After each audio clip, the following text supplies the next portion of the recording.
আপনারা জানেন আগামীকাল সুপ্রিম কোর্টে আরজিকর মামলার শুনানি রয়েছে। তার আগে একাধিক প্রতিবাদ কর্মসূচি। আজ রাত থেকে ভোর কলকাতা থেকে শিলিগুড়ি প্রতিবাদে নামবেন আন্দোলনকারীরা। কোথাও ছবি এঁকে, কোথাও মৌন থেকে, কোথাও আবার মিছিলে হেঁটে হবে প্রতিবাদ। বিচারের অপেক্ষায় রাত জেগে অপেক্ষা করবে রাজ্যবাসী। আরজিকর কাণ্ডের তদন্ত কতদূর? কাল সুপ্রিম কোর্টে রিপোর্ট দেবে সিবিআই।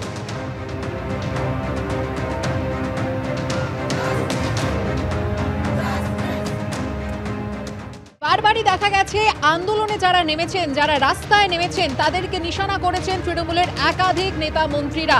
এবং এবার যে অভিযোগ উঠল, মন্ত্রী উদয়ন গুহ, চন্দ্রনাথ সিংহ, সাংসদ অরূপ চক্রবর্তী, বিধায়ক কাঞ্চন মল্লিক, লাভলি মৈত্রের পর এবার আব্দুর রহিম বকশী, দুলাল সরকার ফের তৃণমূলের নিশানায়। আরজিকর কাণ্ডের প্রতিবাদে রাস্তায় নামা আন্দোলনকারীরা। বিরোধীদের চামড়া গুটিয়ে দেওয়া থেকে শুরু করে আন্দোলনকারীদের সিপিএম বিজেপি বলে দাগিয়ে রাস্তায় ফেলে পেটানোর হুমকি দিলেন মালদা তৃণমূল জেলা সভাপতি আব্দুর রহিম বকশী ও সহ সভাপতি দুলাল সরকার। গতকাল ইংরেজ বাজারে চিকিৎসককে ধর্ষণ খুনের প্রতিবাদ সভায় দাঁড়িয়ে এই হুঁশিয়ারি দেন তৃণমূলের দুই দাপুটে নেতা।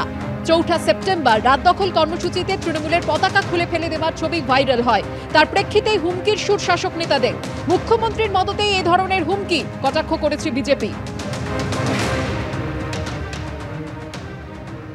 যে মানুষগুলো রাতের বেলা আন্দোলনের মাধ্যমে নিরীহ লোকের, নিরীহ মায়েদের, বোনেদের আন্দোলনের মাঝে এবং শিক্ষিত মানুষ ছাত্রদের আন্দোলনের পিছনে দাঁড়িয়ে তৃণমূলে কংগ্রেসের ঝান্ডা খুলেছে, ডাঙ্গুল লাগিয়েছে, তাদের প্রত্যেকের আমাদের কাছে নির্দিষ্টভাবে অভিযোগ আছে।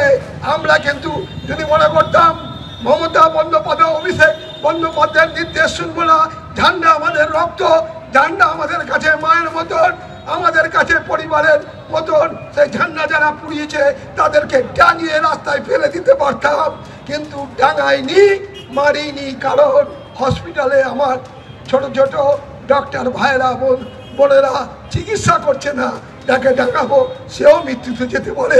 তাই আমরা এই ডাঙানো থেকে বিরত থেকেছি। মনে করবেন না বিজেপি, মনে করবেন না সিপিএম এর দালালরা, যাদেরকে বাংলা থেকে উৎখাত করে পেপারে আর বোর্ডে লাগিয়ে রেখেছেন মমতা বন্দ্যোপাধ্যায় ভালোবাসায় কারাগারে ঢুকে তদন্ত করে, তারা মনে করবেন না তৃণমূল কংগ্রেস ভয় পেয়ে গেছে, ঘুমিয়ে গেছে।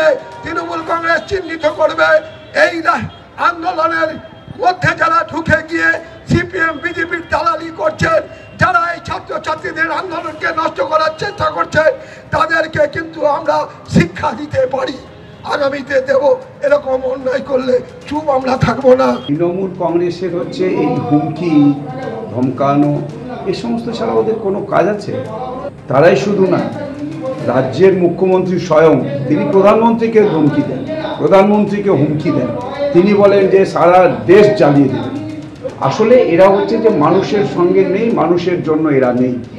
রাজ্যের মুখ্যমন্ত্রী হচ্ছে মদত দেন, যেমন হচ্ছে যে রাজ্যের দুষ্কৃতকারী যারা, রাজ্যে যারা সবচাইতে বেশি অপরাধী, তাদেরকে মদত দেন। বিজেপির তার কর্মীদের উপরে তারা চড়াও হবেন, তাদের মারবেন, তাদের হচ্ছে যে কি বললেন, তাদের পিঠে চামড়া তুলে দিবেন। এইগুলো ওদেরই মুখে সাজে। এটা একমাত্র তৃণমূল কংগ্রেসের সংস্কৃতির জন্য।